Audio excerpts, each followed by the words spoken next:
High, আমি বসে বসে টিভি দেখছি, তো দেখি রান্নাঘরে খুটুর খুটুর খুটুর খুটুর আওয়াজ হচ্ছে। দেখি তো মা কি করে, আর গন্ধও পাচ্ছি একটা চেনা চেনা। দাঁড়াও, তোমাদেরকেও দেখাচ্ছি, দাঁড়াও। মা, কি করো? কেমন একটা গন্ধ পাচ্ছি। মা, রুটি, কিন্তু গন্ধ তো পাচ্ছি অন্য কিছুর। ওই যে দেখ কি ও পাচ্ছিস। বাবা গো, পিঠে বানিয়েছি। হঠাৎ করে! তুই না সেদিন খেতে চাইনি। ও মা গো, এত সুন্দর করার পরেও এটা আবার কি? হ্যাঁ হ্যাঁ, স্বভাব নাকি? এটা ওই যে পড়ে যায় যে এই জন্য। কি পড়ে যায়? বাহ, রুটিটা তো ভালোই ফুললো।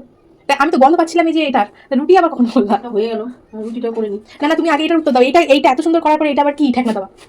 হুম, এটা যে হাওয়াতে পড়ে যায় উঠে। তোমার হাওয়াতে পড়ে যায় নাকি স্বভাব, মানে ছাড়তে চাও না নাকি? কি বলবো, আবার হাসো না। ঠিক আছে, করো, পরে খেয়ে দেখছি কেমন হয়েছে। খেয়ে নিয়ে যা একটা খা। ঠিক আছে, নেই, দেখি দেখ মিষ্টি টিষ্টি হয়েছে কিনা। দেখি খেয়ে কেমন হয়েছে। ঠিক আছে, মিষ্টি মিষ্টি সব হয়েছে। আমার একটু কম কমই ভালো লাগে, বেশি মিষ্টি ভালো লাগে। মিষ্টি কম কমই দিয়েছি। তুমি একটু খাও। আছে মুখে না পান পান দিয়ে সব ভালো লাগে, খাও না। পান পান দিয়ে পান মুখে মধ্যে রয়েছে দেখো। ঠিক আছে, টাটা সবাইকে।